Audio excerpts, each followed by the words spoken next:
The phone lit up with my father's name, and for a heartbeat, I let myself believe he was calling to ask me home, to say this year would be different. I answered with hope in my chest, but his voice was sharp, practiced, almost businesslike. "Clara, don't come to the New Year's Eve party. Marissa is bringing Ethan and we need everything to look perfect." Perfect. That was all that ever mattered to them. Appearances, wealth, the shine of someone else's name. Not me, not the daughter who built a company from nothing. In that moment, the weight of every year I had been overlooked came crashing back, and I knew even on the last night of the year my family chose to erase me. If you haven't subscribed to the channel yet, don't forget to hit subscribe, smash like button, and tell us in the comments where you're tuning in from. The rain had been falling since morning, a steady drizzle that turned the glass of my office window into a gray watercolor. Portland always felt heavy in December, but that night it pressed down even harder. I sat at my desk long after everyone else had gone home, the fluorescent light buzzing above me, the only sound besides the soft hum of my laptop. I kept telling myself I was staying late to finish the numbers, but the truth was simpler. I didn't want to go back to an empty apartment while the whole city prepared for the countdown. When my phone buzzed against the wood, I jumped. For a second, when I saw the name on the screen, I let myself believe something impossible. My father. Maybe this year would be different. Maybe he was calling to say they wanted me there, that they'd saved a seat at the table. My hand trembled as I picked up. "Clara," he said, his voice clipped all business. "No warmth. I'll get right to it. About New Year's Eve." I straightened in my chair, forcing a hopeful smile as if he could see it. "Yes. Your mother and I have decided it's best if you don't come this year." The words landed like a fist to the chest. "What?" "It's nothing personal. Marissa is bringing Ethan and we want things to go smoothly." His tone was final, as if he were cutting off a negotiation. I gripped the edge of the desk. "So, you're saying I can't come to the party, I just want to be with family. Am I going to cause trouble by being there?" Silence, the kind that stretches out until you know the answer. Then, softly but firmly, "It's better if you stay home." My throat tightened. I wanted to argue, to remind him I'd been at every holiday before they pushed me aside, but the words caught. I heard the faint clatter of dishes in the background, my mother's voice calling to someone, laughter that wasn't meant for me. Then, the line went dead. I lowered the phone slowly, staring at the black screen until my reflection blurred with the city lights behind it. Outside traffic hissed across wet pavement. Neon signs flickered in the distance, promising warmth, company, belonging, all things that felt so far away. For a long moment, I just sat there listening to the rain. Old wounds reopened with cruel precision. It wasn't the first time they'd pushed me aside for Marissa, but each time cut deeper than I expected. She was the golden child, the one they paraded around. And me, I was the complication, the extra piece that didn't fit the picture they wanted to show the world. I leaned back in my chair, the leather cold against my neck. I tried to steady my breathing, but my chest ached. I thought about the parties I'd spent in that Salem house as a child. Streamers hanging from the ceiling, my mother fussing with the punch bowl, my father making toasts. The way they always beamed at Marissa when she played the piano for guests. How everyone clapped while I sat in the corner, invisible. A dull laugh escaped me. Some things never changed. I turned toward the window. Downtown was alive despite the rain. Strings of lights crisscrossed the streets. Couples hurried toward restaurants. Kids shouted about fireworks. The whole city seemed to be waiting for the countdown. And here I was, alone, unwanted. The same girl I had always been in their eyes. I pressed my forehead against the glass, cold, seeping into my skin. Maybe I should just close the laptop, head home, open a bottle of wine, pretend it was just another night. But the truth stung too much. Tonight was the night families gathered, hugged, clinked glasses. Tonight was about belonging. And I had just been told I had no place. I whispered it aloud, the words bitter on my tongue. Even on the last night of the year, I'm still the extra one. Still the mistake. The room echoed back nothing but the rain. For a while, I let the silence swallow me. Then I reached over, closed the laptop, and sat in the dim light staring out at the blurred neon until my eyes burned. It was just me, the rain, and the cruel reminder that in my family's story, I was always written out. When I was a kid in Salem, the house always seemed to glow when Marissa sat at the piano. Our living room would fill with neighbors' friends from church, even my father's colleagues. They crowded around whispering about her talent, snapping pictures, clapping as if she were destined for Carnegie Hall. I stood by the doorway clutching a stiff certificate from the regional debate tournament. I wanted so badly for someone to ask me about it, but no one did. My mother hovered with the camcorder, my father adjusted the lamp for better lighting, and Marissa played her piece again while everyone leaned in. I slipped the certificate behind my back and tried to shrink into the wallpaper. Later, when she gave up the piano and picked up tennis, my father became her chauffeur. Rain or shine, he drove her to practice 3 times a week, camped out by the court, shouting encouragement. He'd sit in the bleachers with a thermos beaming like a proud coach. I remember watching from the kitchen window one evening, her racket swinging under the floodlights, while Dad cheered her name. At the same time, I walked home from my debate club sneakers soaked through backpack, heavy no one waiting for me. On her 16th birthday, there was a brand new Honda Civic parked in the driveway with a giant red bow. Everyone clapped when my father put the keys in her hand. I can still hear the way she squealed, hugging him, the sound of the horn when she pressed it just to hear it. I remember standing next to them, heat crawling up my neck, trying to smile as if I was happy too. Later, when the crowd thinned, I asked quietly, "Will I get a car when I turn 16? My father didn't even look up from the barbecue grill he was cleaning. "You're resourceful, Clara. You'll figure something out." That was it. No second thought, no consideration. And I did figure it out. I walked. I biked in the rain. I scraped together enough to ride the city bus. When friends got dropped off by their parents after games, I pulled on my hood and started the long trudge home, streetlights buzzing above me. My legs carried me farther than I thought possible, but the loneliness never left. When college came, the pattern continued. My parents had been saving for Marissa's tuition since the day she was born. By the time she packed her bags for the University of Oregon, there was a healthy fund waiting. For me, there was nothing. We always knew Marissa would need more support. My father said the words clipped and matter-of-fact. "You've always been independent." Independent. That word wrapped around me like a chain. Scholarships covered part of my tuition, but the rest came from loans and shifts at 3 different jobs. In the mornings, I shelved books at the campus library. Afternoons, I poured lattes at a cramped cafe downtown, the steam from the espresso machines fogging up my glasses. At night, I changed into a black apron and worked closing shifts at a diner off Commercial Street, mopping floors long after the customers left.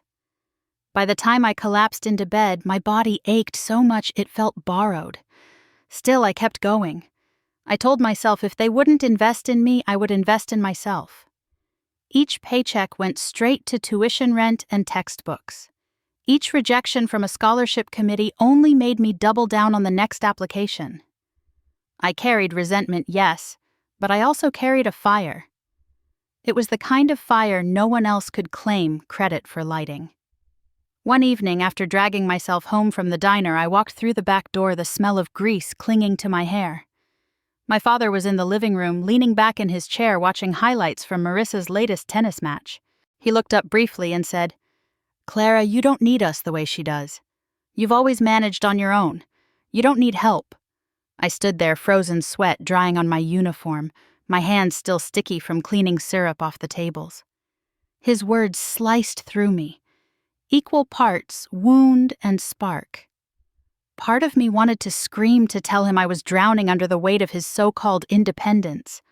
Another part of me clenched its fists in silence, promising that if they refused to see me, I would build something so undeniable they would never again be able to look away. That night, I lay awake staring at the ceiling, listening to the rain on the roof. My muscles throbbed, my eyes burned. But inside me, a new voice whispered louder than exhaustion, stronger than despair. They called it independence. I knew the truth. It was abandonment. And if that was the hand I'd been dealt, I would learn how to play it better than anyone else. At the University of Washington, my days blurred into a relentless rhythm. I spent mornings hunched over textbooks in the library highlighters, bleeding through cheap paper, the smell of dust and coffee seeping into my clothes. Afternoons, I rushed across campus to the cafe on 45th Street, where I poured Americanos for professors who barely looked up from their phones. By night, I tied on an apron at the diner near the interstate, refilling coffee mugs for truckers until 2 a.m. When I finally got home, I opened my battered laptop, its fan wheezing like an asthmatic, and forced myself to learn code until my eyes stung. The machine burned hot against my legs, but I kept typing, convinced that if I pushed hard enough, I could carve out a life no one could take credit for. By 2012, I graduated with a degree in computer science and business. Most of my classmates celebrated with parents snapping photos, families clapping from the bleachers. I walked across the stage alone. I held my diploma tight as though it might slip away, then tucked it into my bag before heading to a closing shift. That night, scrubbing down the diner's counter's grease still under my nails, I whispered to myself, "This is just the start." For 3 years after I took whatever work I could find in Portland, small tech firms, short contracts, side projects that barely paid rent in my shoebox apartment. But I stayed late at every job studying systems until I knew them better than the managers who hired me. My weekends disappeared into sketches and notes scattered across my kitchen table, app ideas, flowcharts, potential product names. Most of them led nowhere, but each one sharpened the hunger. In 2015, I finally took the leap. I registered NextPath Solutions with a checking account that barely held enough to pay my bills. My office was a 1-bedroom apartment with peeling paint and a whiteboard wedged against the wall. No investors, no staff. Just me and a handful of markers that stained my fingers. I worked until dawn, surviving on microwaved noodles and stubbornness. When the city outside went quiet, my brain buzzed with possibility. The early years nearly broke me. Rent notices stacked on the counter. I maxed out credit cards, patched the same laptop with duct tape when its hinge gave out. Friends told me I was burning myself out, that I should settle into something stable. I smiled, nodded, and went back to coding until my knuckles ached. There were nights I stared at the ceiling, heart pounding, wondering if I was reckless or just delusional. But every time I returned to the whiteboard, erasing and rewriting until something clicked. By 2018, the grind began to pay off. We secured 2 modest contracts that kept the lights on. I hired my first team. 10 people crammed into a converted warehouse near downtown Portland. We shared desks, secondhand chairs, and a single printer that jammed every other day. But the energy was electric. For the first time, I wasn't carrying the weight alone. Growth came slow then, suddenly, all at once. In 2022, after a long string of sleepless weeks, I signed a lease for a glass front office in Seattle, overlooking Elliott Bay. The day we moved in, I stood at the window as the sun set over the water, watching ferries cut across the waves, and I let myself feel pride. I had made it this far against every expectation. The following year, Forbes published their Women to Watch issue. My face was there, staring back at me from glossy pages, my name bold above a paragraph praising NextPath's innovation. I sat in my apartment with the magazine spread open on the table, tracing the letters with my fingertip. For a moment, I thought of Salem, of how different my life looked compared to the girl who used to walk home alone in the rain. On impulse, I dialed my parents' number. My mother picked up, her voice rushed. "Clara, it's late. Is everything okay?" I hesitated, then smiled. I just wanted to share some news. NextPath opened a Seattle office, and Forbes featured me this month. It's kind of a big deal. There was a pause. A flicker of silence I hoped might turn into pride. Instead, she said brightly, "That's nice. Did you know Ethan just got a promotion in Boston, vice president already? Can you imagine, he's really going places?" My hand tightened around the phone. "That's great," I said, keeping my voice even. She went on about his firm, the clients he managed, the circles he was moving into. My name, my company vanished beneath the weight of someone else's borrowed shine. I stared at the magazine lying open on my lap. its glossy pages reflecting the lamplight. When she finally hung up, I sat in silence. The pride I had felt only minutes before drained away, leaving an ache I knew too well. Outside, the city buzzed with lifelights flickering like 1,000 small victories. But inside, I sat alone, the truth pressing hard against my chest. Out there, I was seen. At home, I was still invisible. I sat on the couch, scrolling through my phone, trying to convince myself the sting in my chest wasn't as sharp as it felt. On the screen, Marissa's face glowed under soft lighting. Her arm looped around Ethan, my parents standing proudly on either side. The caption read, "So grateful for New Year, new beginnings," with a string of champagne glass emojis. Behind them, the dining table gleamed. Crystal glasses, silverware catching the light, the kind of scene my family wanted the world to see. I zoomed in on the picture until the pixels blurred my eyes, burning. There were 5 bedrooms in that Salem house. Yet somehow there had never been room for me. I swiped away, tossing the phone aside. The silence in my apartment pressed against me, thick and suffocating. I tried to distract myself, pulled open the fridge, found nothing but leftovers in plastic containers, closed it again. The city outside pulsed with anticipation, people streaming toward bars and parties. I sat in the half-light, feeling smaller with each passing minute. The phone rang again, and I almost didn't answer. But the name flashing across the screen made me pick up. Clara David's voice filled the line before I could even say hello. "Don't tell me you're sitting at home right now." I hesitated. "I'm fine, really. Just catching up on work." "Work?" he scoffed. "It's New Year's Eve. You are not spending it alone. My mom made enough food for 3 families. Get in your car and drive over here." I smiled despite myself shaking my head.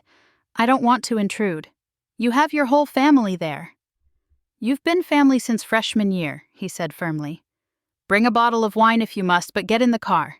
I mean it." I let out a slow breath. "David." "No excuses," he cut in. 10 minutes. I'll save you a seat." Then the line went dead. For a moment, I stared at the phone, torn between pride and longing. Finally, I grabbed my coat and the half-finished bottle of Cabernet from the counter. The rain was still falling when I stepped outside, but the air smelled of wood smoke and fireworks already being tested across the city. By the time I pulled up to the Chen House in northwest Portland, the windows glowed with warm light. Laughter spilled out even before I rang the bell. David swung the door open, his tie already loosened, a grin on his face. "About time," he said, pulling me inside. The warmth hit me instantly. The scent of sage and roasted turkey.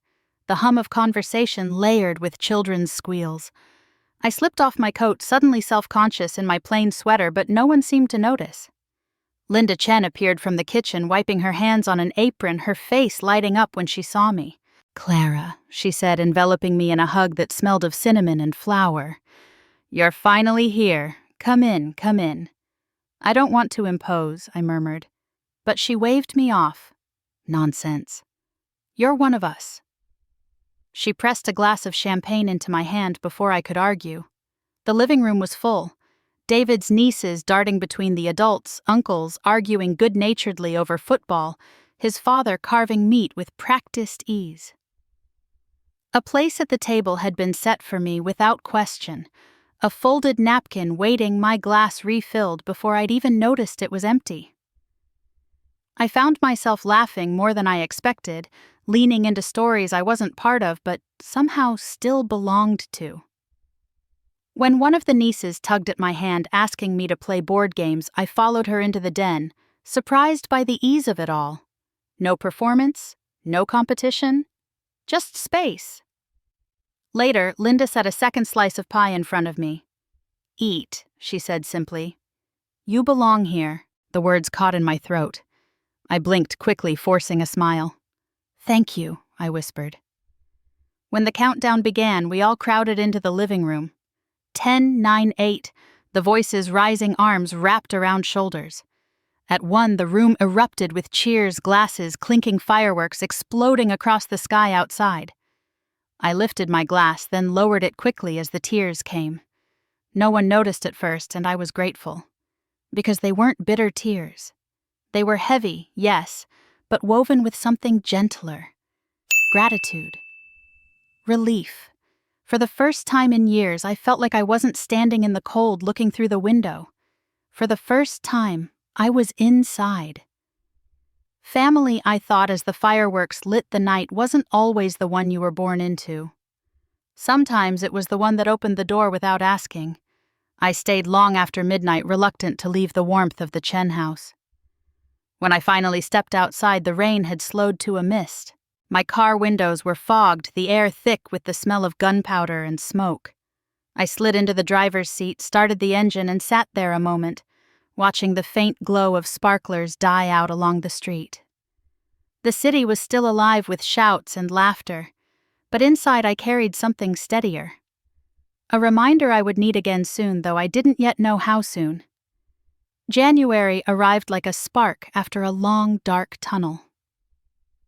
The rain hadn't stopped in Portland, but inside our office the air crackled with celebration. Contracts with 2 major West Coast firms had just been signed, deals that would secure our future for years. When the final signature dried on the page, my staff erupted into cheers. Laughter echoed down the glass halls, people hugging, champagne bottles popping. I stood at the head of the room, a little stunned, a little breathless, and when they quieted enough to hear me, I raised my glass. "We did it," I said simply. No long speech, no grandstanding, just those 3 words. The roar that followed was louder than anything I could have imagined back when it was only me and a whiteboard in my apartment. Later that week, I met with Adrian Blake, one of the city's most respected venture capitalists. He had been watching from a distance for months, but this time he leaned forward across the table at a quiet restaurant in downtown Seattle, his eyes sharp behind silver-framed glasses. "Clara," he said, his tone even, but certain, "you are the kind of CEO I bet on. You've built something resilient, something with teeth. Don't you dare let anyone dim that light. Not family, not doubt, not fear." I swallowed hard, the words hitting deeper than I expected. "I appreciate that," I murmured, because anything more might have cracked my voice. Walking back through the rain to my car, I replayed his words, letting them wash over the bruises my family had left. Recognition from a man like Adrian Blake carried weight, but the part of me that still craved my parents' approval refused to quiet. When I got home that night, damp coat hung on the rack. I opened my laptop to a fresh batch of emails. One subject line read, "Big news from home." My pulse jumped for a second, the tiniest sliver of hope breaking through, but as I opened it, line after line praised Ethan. Ethan's firm has decided to transfer him to Boston. It's such a step up for him. The office there is prestigious, and the family connections are incredible. Can you imagine the opportunities for Marissa living back east among his circle? Not a word about me, not a word about the contracts I had just closed, the team I had built, the recognition I had earned. Just Ethan, always Ethan. I leaned back in my chair, staring at the glowing screen until the words blurred. My lips twisted into a smile that wasn't a smile at all. A sound left my throat. Half laugh, half sigh. They didn't see me then. They never had. Maybe they never would. Out there in the world, people were finally noticing, finally naming what I had built. Inside the 4 walls of my childhood home, I was still the girl told she didn't need a ride, didn't need help, didn't need a place at the table. I closed the laptop and crossed to the bathroom mirror. Water dripped from my hairline onto my cheeks, though I couldn't tell if it was rain or something else. I studied my reflection, the lines of exhaustion etched across my face, the steadiness in my eyes. "I'll keep going," I whispered to the woman staring back, with or without them. The hum of the city pressed through the glass cars, hissing across wet pavement, the faint boom of fireworks already being tested weeks too early. I let the sound steady me, my hands gripping the edges of the sink. This was the life I had carved out of their neglect, a life made of grit, and nights that stretched until dawn, and I would keep carving with or without their applause. The rain was coming down in sheets that morning, the kind of Portland rain that blurred everything outside the window into a gray smear. I had barely taken off my coat when Jasmine knocked lightly and stepped into my office, a folder tucked under her arm. She wore that careful smile she reserved for things that were delicate, the kind of look that told me this wasn't just routine paperwork. "Clara," she said, laying the folder on my desk, "you're going to want to see this one yourself." I pushed aside the stack of reports in front of me and pulled the folder closer. The first thing my eyes landed on was the name printed in bold across the top, Marissa Whitman. My stomach clenched. For a moment I just stared at it, hoping I was misreading. Then I flipped the pages. Her resume was polished formatting, crisp, every line inflated like a balloon about to burst. Executive consultant at Blake & Company. Lead strategist on multiple national campaigns. Fluent in Python. I almost laughed. I knew Blake & Company. I'd met their partners. She had been an assistant answering phones and sending emails. As for Python, the only code I'd ever seen Marissa handle was a Wi-Fi password. She applied through the general portal, Jasmine explained carefully, watching my face. "I don't think she has any idea who sits in this office." I leaned back in my chair, pressing my fingertips against my temple. Marissa had always been reckless with the truth, but to see it laid out here in black and white inside my company was almost too sharp to process. My name, my company's name, next to hers felt like oil and water. "She has no idea," I repeated softly. A wave of anger surged through me, hot and immediate. After all the years I'd spent clawing my way up from nothing, after all the nights I'd bled into this business, here she was waltzing through the front door like it was just another ladder she could climb on someone else's back. I flipped another page, scanning the bullet points she'd written about herself. Proven leadership skills, visionary thinker, strong connections in media and finance. The last line made my throat tighten. That wasn't just about her. It was about Ethan. She was leveraging his last name, his network, the very thing my parents adored. My first instinct was to slam the folder shut, toss it into the rejection pile, and be done with it. But another thought pressed in. I was the CEO.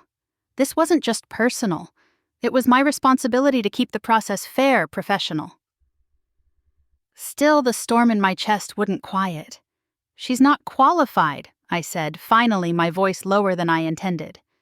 Jasmine nodded. "We'll treat it like any other application. The panel will screen her. But I wanted to make sure you weren't blindsided." I closed the folder slowly, my hands lingering on the cover. For a long time I didn't speak. I was torn between fury and something colder, a sense of inevitability. Of course she would end up here. Of course she would step into the one place I had built that was untouchable, trying to claim it as her own. I exhaled through my nose, a long breath that seemed to carry years of old anger with it. "Process it normally," I said at last. "If she doesn't meet the criteria, she doesn't move forward." Jasmine tilted her head, studying me. "Do you want to be in the room?" I hesitated. My better judgment told me to stay out of it. But something deeper, something raw pushed against my ribs. I needed to see her face when she realized. "Yes," I said finally. "I'll be there." When Jasmine left, the office felt too quiet. The rain beat harder against the glass, a relentless drumming that matched the pulse in my ears. I stared at the folder still sitting on my desk, the letters of her name stamped across the front like a challenge. Memories rose unbidden. Marissa at 16 squealing as she slid into the driver's seat of her new car while I stood with aching feet and bus tokens in my pocket. Marissa packing for college with a full bank account while I balanced tuition loans against diner wages. My parents' faces lighting up at her every half-formed achievement while mine went unnoticed. Now she was here reaching for the very thing I had built with my own hands. I pressed the folder closed and slid it to the corner of my desk. I wouldn't throw it out. I wouldn't give her the satisfaction of thinking she'd been treated any differently. She would walk into that interview like every other candidate, and she would stand under the same light. But when the questions came, when the truth showed itself, she wouldn't be able to hide. I leaned back, staring at the ceiling until my vision blurred, and the anger was still there, but beneath it was something else. A clarity. This wasn't just about her anymore. This was about me. About whether I would finally stop shrinking. Finally stop pretending that being invisible was easier than being seen. I turned back to the window. The rain hadn't let up. It streaked down the glass in long, uneven lines, washing the city into a blur. My reflection looked back at me, tired but steady. She doesn't know, I whispered to myself. But she's about to. The conference room smelled faintly of fresh coffee and ink, the kind of sterile scent that clung to big meetings. Devin sat at the head of the table, his glasses sliding down his nose as he glanced at the stack of resumes. Sophie leaned back in her chair, arms crossed, her eyes sharp with skepticism. Jasmine arranged her notes neatly, her expression professional but watchful. I took my seat at the far end, silent, almost blending into the background. The light above buzzed softly, casting everything in bright, unforgiving clarity. The door opened. Marissa walked in as though she already belonged there. Her heels clicked against the polished floor, her blazer perfectly fitted makeup precise. She carried herself with a rehearsed confidence, and when she smiled, it was the same smile she'd practiced our entire lives, the one meant to charm and disarm. "Thank you so much for this opportunity," she said, her voice bright, her tone rising like she was speaking to an audience. She slid into the chair opposite the panel, back straight, eyes gleaming. Devin started the questioning. "Tell us about a complex project you've managed, something that shows your ability to coordinate across multiple systems." Marissa launched into a story so vague it could have belonged to anyone. "I oversaw a campaign with multiple moving parts coordinating different teams across channels. It was a huge success." She sprinkled in buzzwords: synergy, scalable strategy, brand alignment, but not a single tangible detail. Sophie raised an eyebrow. "Which framework did you use to manage those teams?" "Agile Scrum." "Kanban." Marissa gave a soft laugh, the kind meant to suggest the question was beneath her. "I don't get bogged down in the weeds. My value is in vision. The technical staff handles the details." The air shifted. Devin exchanged a look with Sophie, unimpressed. Jasmine tapped her pen lightly against her notebook. I sat very still, my heart pounding in my chest. This was it. The moment I had imagined and dreaded. Jasmine glanced toward me, her cue measured, her voice smooth. "Before we wrap up, the CEO would like to ask a few questions." I stood. The chair legs scraped against the floor, the sound loud in the silence. Marissa turned, her eyes widening as she took me in. For a second, she didn't seem to recognize me. Then realization hit like a wave and the color drained from her face. "Clara," her voice cracked. You're the CEO." I walked to the head of the table, picking up the folder that bore her name. "Yes," I said evenly, the weight of years pressing into that single word. I opened the resume, my fingers steady, though my pulse raced. "According to this, you worked as an executive consultant at Blake & Company until last year." I let the words hang in the air before continuing, my gaze never leaving hers. "I spoke with one of their partners last month. They remember you as an assistant. Would you like to clarify?" Her cheeks flushed red, the veneer of confidence slipping. "Titles are flexible," she muttered, eyes darting to the table. I nodded slowly, turning the page. "And here you've listed Python among your skills. Could you outline how you'd structure a basic API call?" The silence that followed was absolute. Devin leaned back, arms crossed. Sophie's pen hovered above her notes, waiting. Marissa opened her mouth, closed it again. Nothing came out. I closed the folder gently, the snap of paper soft but final. "Thank you for your time," I said. "HR will be in touch." She scrambled to gather her papers, her hands trembling. The mask she wore so easily slipped with every second. She rose from the chair too quickly, bumping it back against the wall, her breath shallow. Without another word, she rushed out of the room, the door clicking shut behind her. The silence she left behind was heavy. No one spoke for a beat, the air thick with what had just happened. Then Devon cleared his throat. "Well," he said dryly, "that was illuminating." Sophie jotted a note, her lips pressed into a thin line. Jasmine glanced at me, her expression careful but sympathetic. I kept my face composed, though inside my chest felt hollow, echoing with a mixture of triumph and grief. "Let's move on to the next candidate," I said quietly, and returned to my seat at the far end of the table. But even as the next resume was passed around, my mind wasn't in the room. It was with the image of my sister's face when she realized the truth. When she realized the seat of power she had chased her whole life belonged to the sister she had been taught to overlook. And for the first time, she couldn't look away. The door slammed open so hard the glass rattled in its frame. Marissa stormed in her heels, striking the floor like gunshots. Her face was flushed, her hands gripping the edge of her portfolio so tightly her knuckles turned white. "You humiliated me," she snapped, her voice trembling with rage. "In front of strangers, you planned this." I set down my pen slowly, letting the silence stretch before I answered. "You applied for a position you weren't qualified for. What you experienced was a standard interview." She slammed the portfolio onto my desk. "Standard. You called me out like some liar." "You lied," I said flatly. Before she could reply, the receptionist buzzed in over the intercom.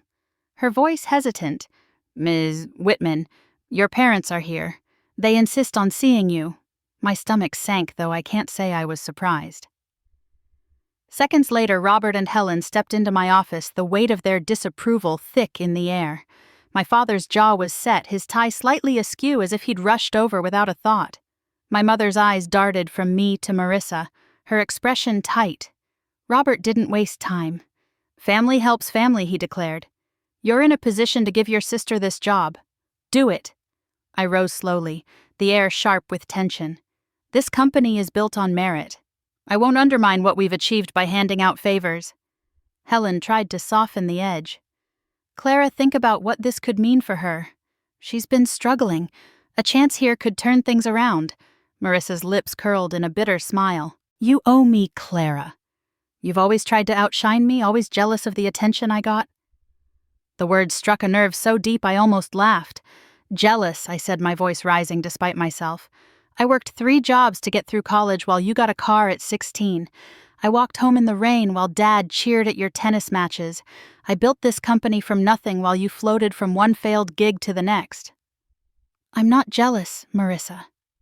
I survived." My voice cracked, but it wasn't weakness. It was fury sharpened by years of silence. The room froze. My father looked at me as if I had spoken in another language, his mouth half open, no words coming. My mother lowered her gaze to the carpet, her hands twisting the strap of her purse. For once, no one interrupted me. I could hear the rain outside hitting the windows, steady and relentless, filling the silence that pressed down on us. Marissa broke it first. "This is pathetic," she hissed. "You think this makes you better than me? You'll always be bitter, always the lonely one." "Enough," I said, my tone cold. "You don't get to define me anymore, not here, not ever again." Robert cleared his throat, but the bluster was gone from his voice. "Clara, this isn't how families treat each other." I met his eyes, unflinching. "No. Families don't throw one child away to impress a wealthy fiancé. Families don't shut their doors on New Year's Eve. You taught me what family isn't, and I built my own." He blinked, his shoulders sagging as if the weight of my words had landed heavier than he'd expected. The silence stretched again, broken only by the faint hum of the heater. My mother finally whispered, "Maybe we should go." Marissa scoffed, snatching up her portfolio. "This isn't over." She pushed past them, the door swinging shut behind her. For a long moment, none of us moved. Then Robert adjusted his tie, his eyes avoiding mine. "You'll regret talking to us this way," he muttered, though his voice lacked conviction. I stayed standing until they were gone, the click of the closing door reverberating through the office. My hands shook not from fear but from release. I had carried those words inside me for decades, and now they were out, impossible to take back. The office was quiet again, but everything felt different. For the first time in my life, the silence belonged to me. The fallout came quicker than I expected. Within a week of that disastrous interview, whispers started circulating through Portland's business circles. Marissa had padded her resume not just with us but at her previous firm, and the partners there wanted nothing to do with her anymore. I heard from a colleague that she'd been formally let go, escorted out with her desk packed into a box. It didn't surprise me, but the speed of it all was jarring. Not long after I received a text from Ethan, though it wasn't meant for me. My number must have still been saved from some old family group chat. The message was short, dismissive, cruel in its simplicity. Your family is exhausting. I can't tie my future to this circus. Hours later, Marissa's engagement photos disappeared from her social media, followed by their carefully staged vacations, their rooftop selfies, the endless stream of posts designed to show how perfect they were. Within days, her accounts went dark. I'd be lying if I said I didn't feel a flicker of satisfaction. After years of watching her coast on charm and borrowed prestige, karma had finally caught up. But the satisfaction was fleeting, replaced quickly by a hollowness I couldn't shake. At the same time, Robert and Helen began to unravel. Without Ethan in the picture, the financial connections they had bragged about evaporated. My father had been quietly counting on Ethan's firm to back a real estate deal in Salem, one he'd sunk retirement savings into.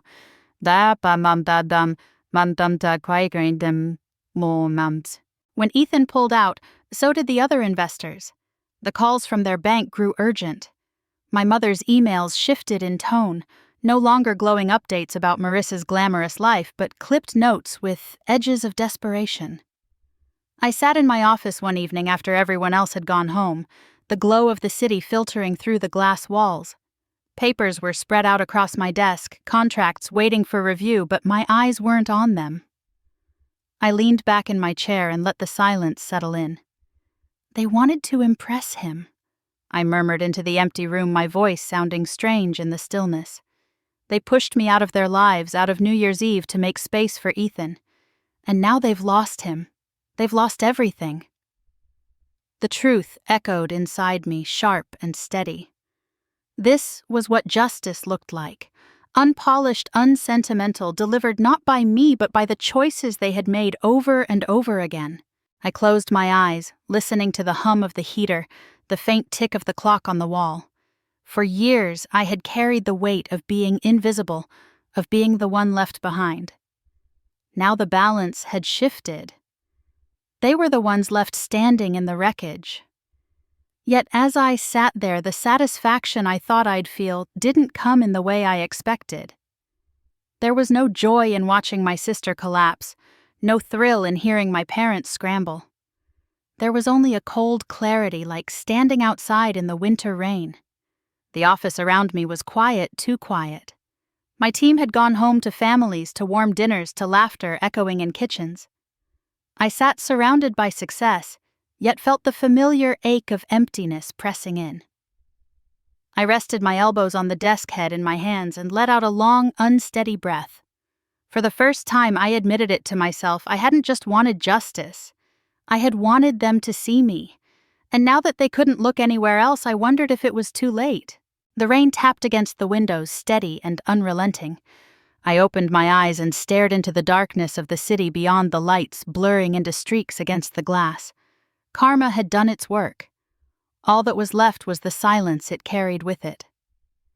It was a gray Saturday afternoon in March when the concierge rang up to say my parents were in the lobby. For a moment I thought I had misheard. I hadn't seen them since the day they barged into my office demanding I save Marissa's pride. My first instinct was to tell the concierge to send them away. But curiosity, or maybe something softer I didn't want to name, made me press the button and allow them up. When I opened the door, Robert and Helen stood in the hallway looking nothing like the parents I remembered. They seemed smaller, worn down their shoulders, hunched as though the weight of the last few months had finally broken them. My father's tie was crooked, his hair more gray than I remembered.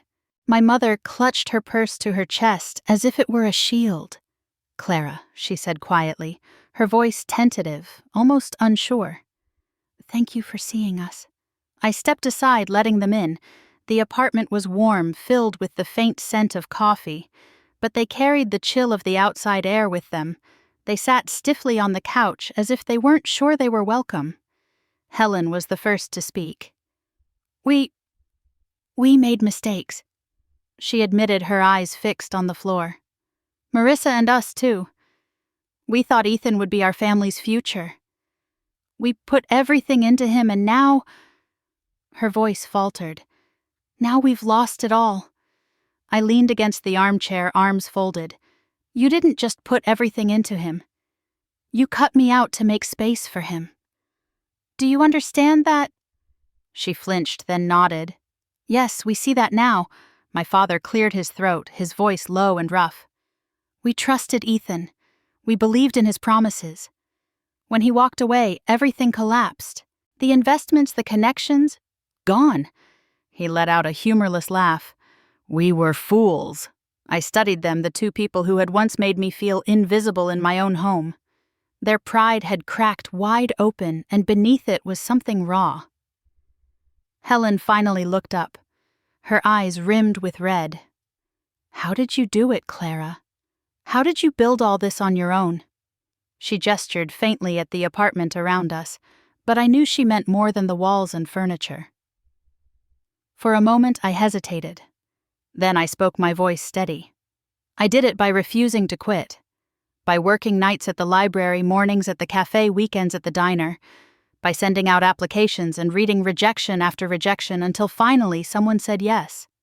By believing in myself when no one else did. That's how—" My words hung in the air. They didn't interrupt. My father stared at the carpet, his jaw tight as though every syllable pressed into him. My mother's hands trembled in her lap.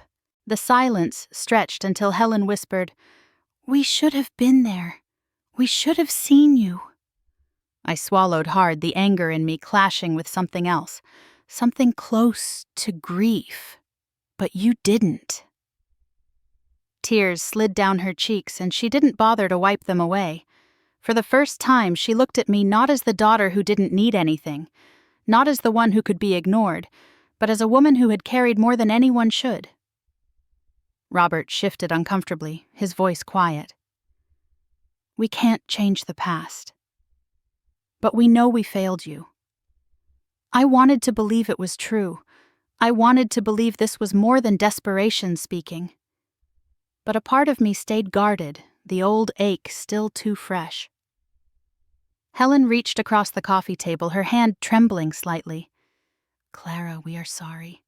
I didn't take her hand, not yet. I simply nodded. It was the closest I could come to acceptance in that moment. The three of us sat there in silence, the city humming beyond the window, the rain pattering softly against the glass. For the first time in years, the balance of power had shifted. They weren't the ones deciding whether I belonged. I was. The thick heat of July clung to Portland, the kind that made even the office air conditioning struggle.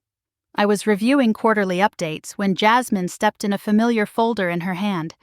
Her expression was unreadable, though I could sense a flicker of hesitation. "This came through the portal this morning," she said. "You'll want to see it." I opened the folder, bracing myself. The name across the top was no surprise, Marissa Whitman. But the pages were different this time. The resume was short, stripped of grandiose titles, buzzwords, and inflated claims. A few internships, some freelance work, a note about assisting with local marketing events. Nothing more. She applied for marketing coordinator, Jasmine added. Entry level. No exaggeration. I ran my thumb along the edge of the paper. The last time her resume had landed on my desk, it had been a farce, a glossy facade of lies. This one was almost painfully plain. "Set up an interview," I said. My voice was steady, though. Inside, I could feel my pulse quicken. A week later, she walked into the conference room. Gone was the sharp blazer and rehearsed smile. She wore a simple blouse, her hair pulled back neatly, her expression uncertain. For the first time I saw something in her eyes I hadn't seen before. Hesitation? Maybe even humility. "Thank you for meeting with me," she said quietly, taking her seat across from me. Her voice lacked the bravado I'd grown so used to. I folded my hands on the table. "Why this position?" "Marissa." "Why now?" She drew in a shaky breath. "Because I want to start over. I know I messed up before. I leaned on things that weren't mine. I tried to take shortcuts. I can't do that anymore. I need to prove I can actually work for something. Even if it's small." Her words tumbled out raw and unpolished. I watched her closely, waiting for the smirk, the defensiveness, the excuses. None came. "You understand this is an entry-level role," I said. "It's not glamorous. You'll be learning from people younger than you, taking instructions, starting from the ground up." "I know," she said quickly, nodding. "And I'm ready for that. I need it." There was a pause. I searched her face for a trace of the sister who had sneered in my office months ago, who had accused me of jealousy, who had hidden behind Ethan's shadow. What I saw instead was someone stripped bare, a woman with little left to lose. "Tell me," I said, leaning forward, "what makes you think you can handle being here? Really handle it?" She met my gaze without flinching. "Because I don't have anywhere else to run." The silence stretched heavy and unspoken truths pressing between us. I could almost hear the echoes of our past, the arguments, the favoritism, the years of being measured against her. I thought of the night they told me not to come home, of the photo at the New Year's table with no place for me. I thought of the look on her face in the interview room when she realized I was the one in charge, and now here she was asking not for a crown but for a shovel. I let out a slow breath. "All right," I said finally. "You'll get a chance. Nothing more, nothing less." Her shoulders sagged, a mix of relief and exhaustion.